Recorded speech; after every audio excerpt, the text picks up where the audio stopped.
This week's episode is brought to you by Fairy Godmother Travel for all your Disney-related travel needs. Just send them an email at communicoreweekly@fairygodmothertravel.com and they'll get you on your way to the best Disney vacation ever. Why not come out here for Disneyland's 60th anniversary celebration? I mean, you book with them, I'll buy you a drink. How about that? I'm serious. Come out. We'll go to Trader Sam's. Communicore Weekly. Come on and get geeky with Bob around boats and five-legged goats. Communicore Weekly. You might get some freaking. You waited all week. I'm sure you already know this. Greatest online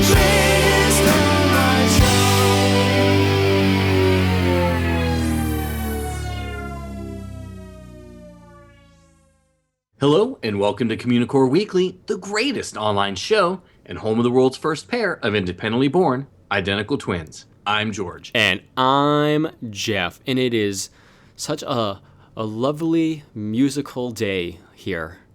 Like music plays all over in California? Exactly. Like Really? Everyone's got their own theme song, Wow. just wandering around, it's gorgeous. So like when your boss comes in, does it play the Imperial March from Darth Vader? Pretty much, which is funny because she's significantly shorter than I am, so it's kind of like Dark Helmet.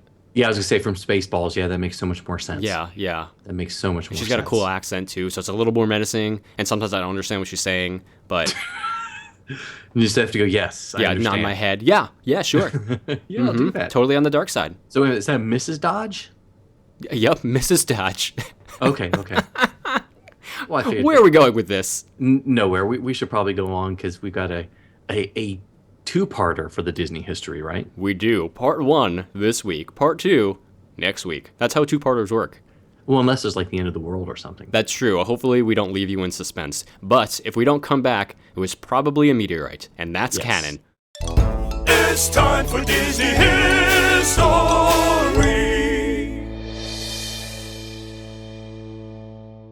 When Walt Disney decided to leap from short animated cartoons to feature-length ones, the entire entertainment world kind of balked at the idea. In fact, several dubbed it as Walt's Folly and constantly told him that it would never work. But when Snow White and the Seven Dwarfs was released, it went beyond the audience's expectations and cemented Walt as one of the greatest movie moguls of our time. Despite his success with Snow White, several critics still dismissed feature-length animation as just for kids, and not a true art form. Walt wanted to do something that would blow them away and dissuade them from continuing to thumb their noses at something that Walt loved dearly, and that something would be Fantasia, combining animation and classical music in a way never done before. Now, the film itself actually did not start off as a feature animation as we know it today. In fact, it started much, much smaller as just the short, The Sorcerer's Apprentice. And the short was to be the first time the storytelling of the Mickey Mouse series would be combined with the artistic music from the Silly Symphony series. And Walt kind of thought that joining the two together would be combining the best of each field that he kind of had control over and result in this huge success. So the short originally had a recording from Arturo Toscanini, an Italian conductor. But soon after, Walt met Leopold Stokowski. Leopold wanted to spread awareness of classical music, much like Disney wanted to do with his animated films. Walt found him to be a kindred spirit of sorts, and the two decided to work together. Arturo was let go, and Leopold was brought on. I always hate when I let go of my churro. It's such a tragedy. Well, it's either that or somebody just sort of swipes it from you because you're too busy periscoping at Disneyland. That's a fair point. So, anyway, 2 months later, Leopold actually arrived at to record the composition for the short film. And his 100-piece orchestra worked through the night, and by the morning, they were finished. So he left, and he just thought that his part in the project was over. But he was very, very, very wrong. Because Walt and Roy, they were kind of crunching the numbers, and they realized they had spent 4 times the cost of a normal Silly Symphonies on just The Sorcerer's Apprentice, and they were never going to make their money back on it unless they turned it into a feature. Or a theme park. But that came later. Yeah, exactly. So Fantasia was born from there. It was initially known as the concert feature, and it kept growing and growing.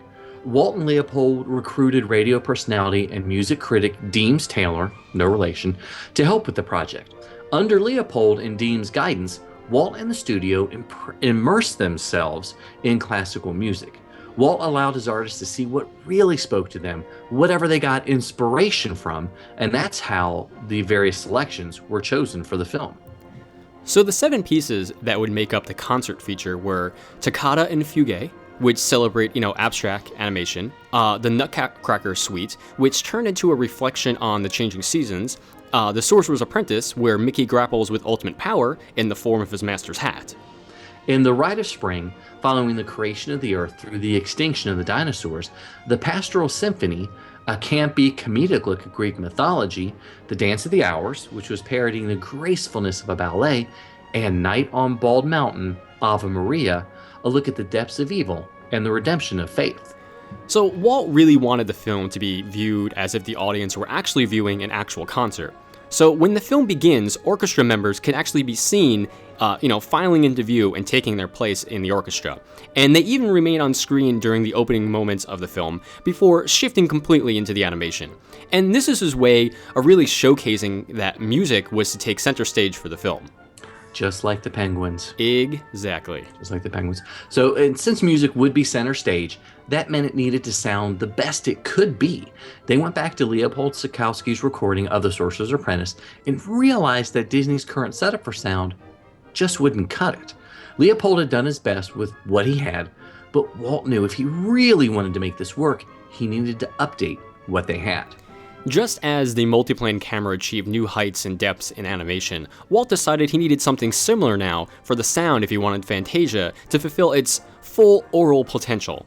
So Bill Garrity from the studio's sound department, he was put in charge of the new system, and he and his team of engineers developed a 2-tiered system known as Fantasound, no relation to the soda.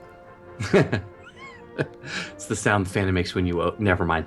Okay, so Fantasound used multiple recording devices to capture every single part of the orchestra.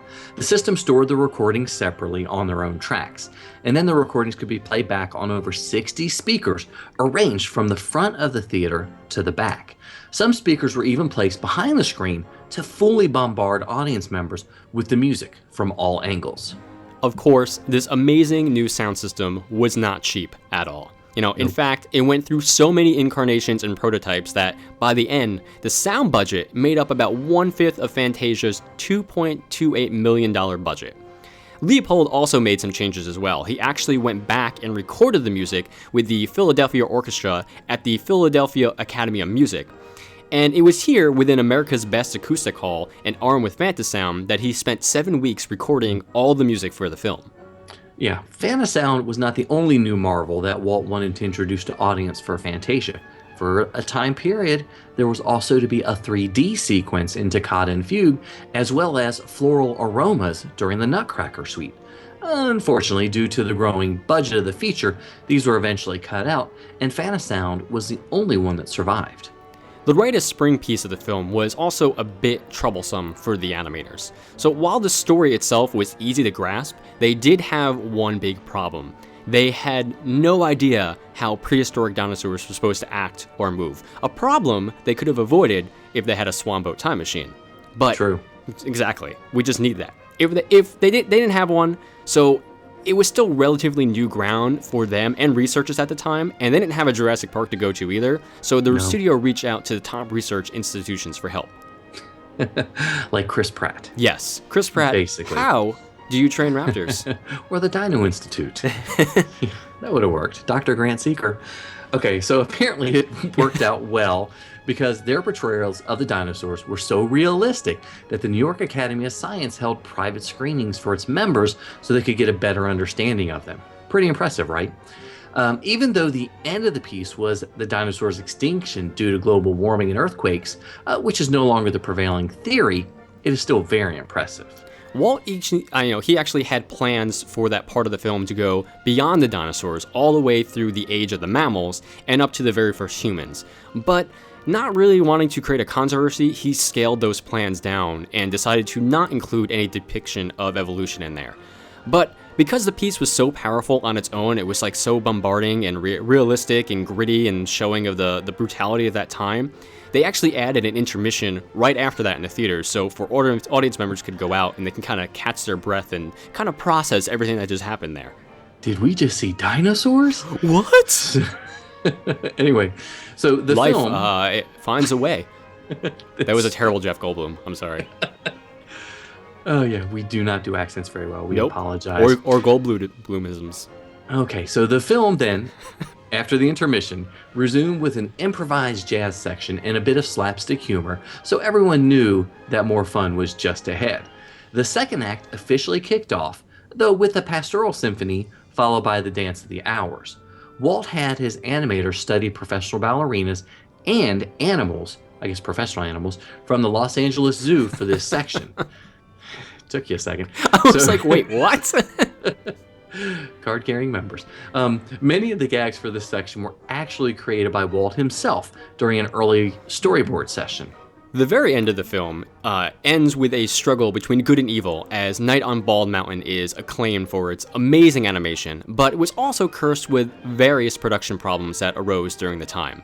Now, Chernobog, who was brought to life by Bill Titla, is considered one of the pinnacles of animation history, and he's also the ultimate personification of animated evil, so maybe he was to blame for the problems? Who knows? One giant question. Question mark? Cliffhanger?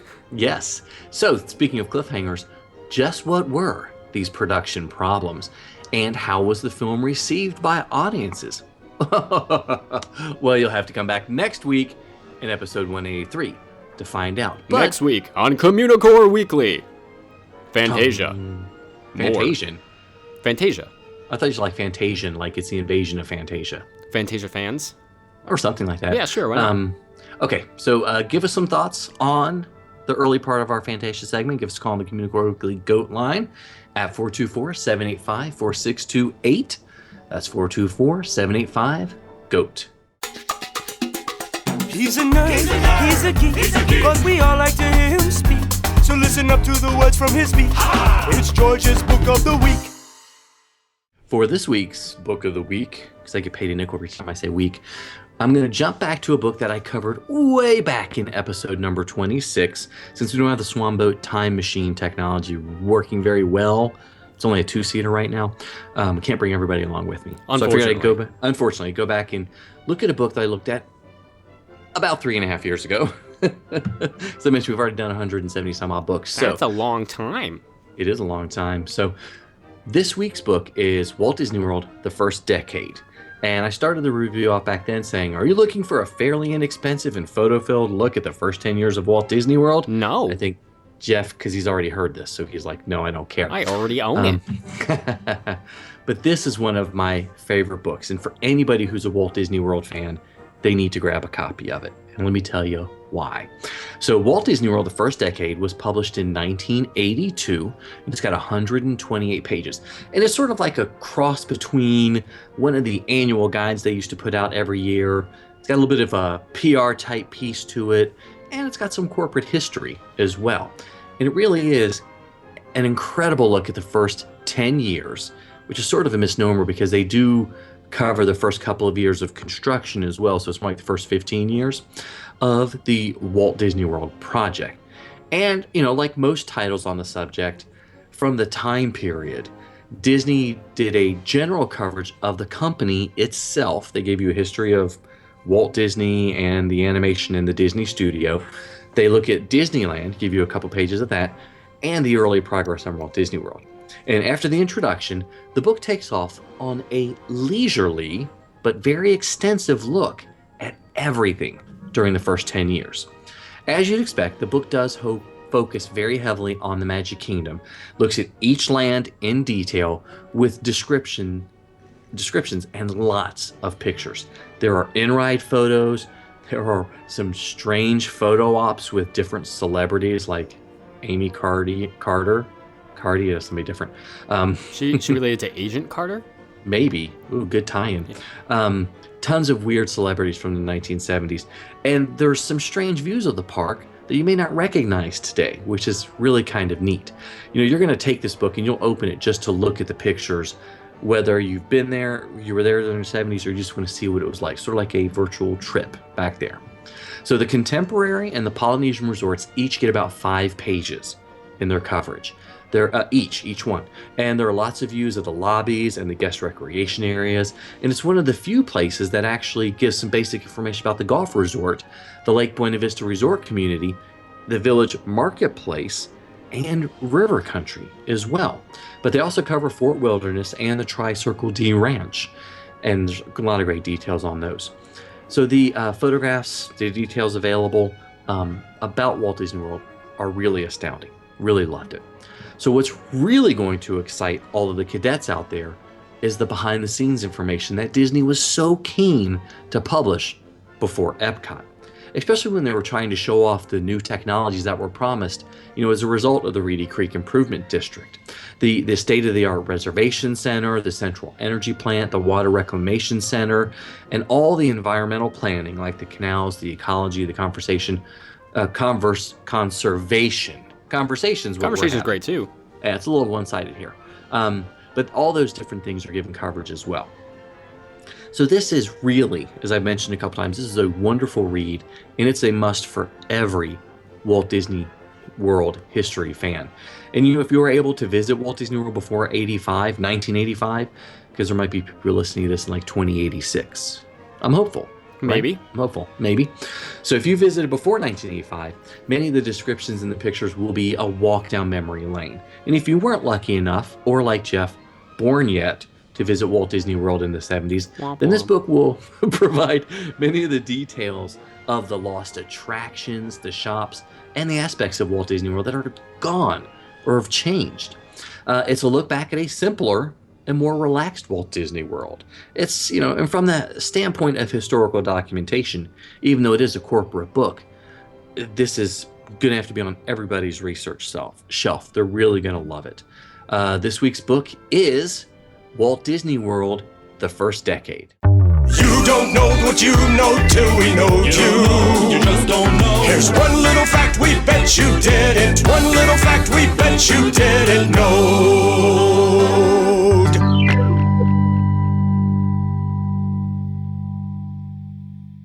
So back in 1971, if you wanted to shop at the Contemporary Resort, you had a few choices, including the Contemporary Man and the Contemporary Woman, which both sold men's and women's fashions, of course, in different stores. There was the Plaza Gift and Sundries, which sold basic supplies. Kingdom Jewels Limited, where to get that expensive jewelry on your vacation. The Fantasia Shop, which sold gifts and children's clothing. And then there was the Spirit World. For ghosts? Ghost Whistle. It's been a long time since we had that one. Nailed it, guys. They sold alcohol, liqueurs, wine, and other sundries like that. Oh, never mind. There was also the Captain's Chair, which was a men's barber shop. The American Beauty Shop, with a P-E at the end, so sort of shoppy, which was a woman's salon. And there was the Bay and Beach, where you could buy film and souvenirs. Now we know you. Sometimes you might see it, sometimes you don't. Hey, look, what's that? It's a five-legged goat. As you're traveling on the Disneyland Railroad at the Disneyland Resort, be sure to keep an eye out after your trip through the Grand Canyon Concourse. Once you travel back in time to the Primeval World, you notice the dinosaurs are just pretty much going on about their day. They don't care about you on the train. They're just doing their dinosaur thing.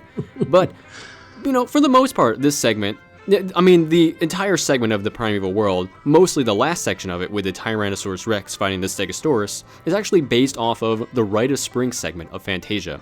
And you'll be so enthralled that you won't even notice the moment that most of these dinosaurs didn't live during the same time period together. That, my friends, is Disney magic. Bringing dinosaurs together of all kinds, even though they live millions of years apart. We're saying since 1964? Since 1964. Well, actually, no, it'd be earlier, since Fantasia. That's right, since Fantasia. Correct. Wow.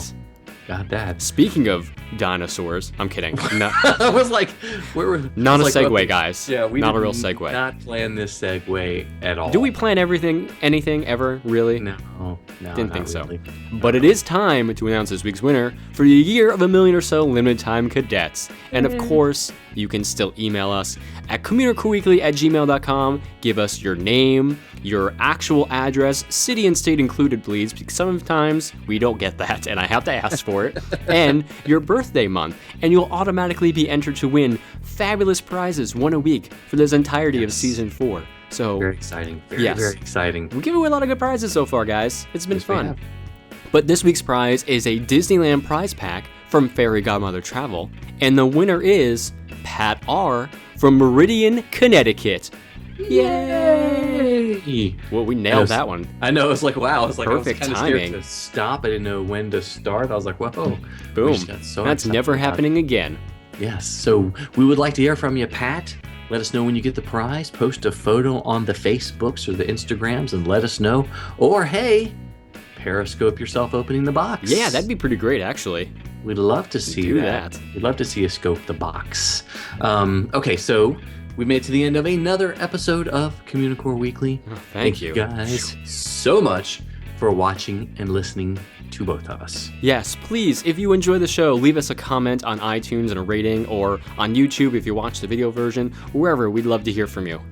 Exactly. And email us at communicoreweekly@gmail.com to enter the weekly contest, to say sup Corey, or just to send us a photo. Random photo, we're fine with that. Yeah, that's cool too. Okay with that. Of course, you can always like us on Facebook at facebook.com/Communicore Weekly. Yes, and make sure you can follow us, or make sure you do follow us on Twitter, Instagram, and Periscope, even though I know Periscope and Twitter are sort of combined. Doesn't hurt to say that. On all three of those platforms, I'm at Imaginerding, and he's at Jeff Heimbuck. People seem to enjoy me watching me wash my dishes. People seem to enjoy me washing me. No. Enjoy. Did I say that? I didn't mean Yes. that. They enjoy watching me wash my Oh. dishes is what I meant to say. That's on crazy. Periscope. That's absolutely crazy. It is crazy. You guys will watch it, and it's at least as entertaining. Anyway, also, give us a call on the Communicore Weekly Goat line at 424-785-4628. Yep.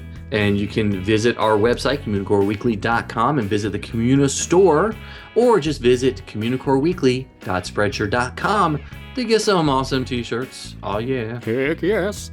And if you want your official cadet membership card or Communicore Weekly stickers, send a self-addressed stamped envelope to Communicore Weekly, P.O. Box 432, Orange, California, 92856. And don't forget, you can get your own custom written song by the Communicore Weekly Orchestra. Visit patreon.com/Communicore Weekly to find out how you can support us and get something cool in return as well. So for Jeff Heimbuck, I'm George Taylor. And for George Taylor, I'm Jeff Heimbuck. Thanks so much for listening, guys and gals. We'll see you next time on Communicore Weekly, the greatest online show.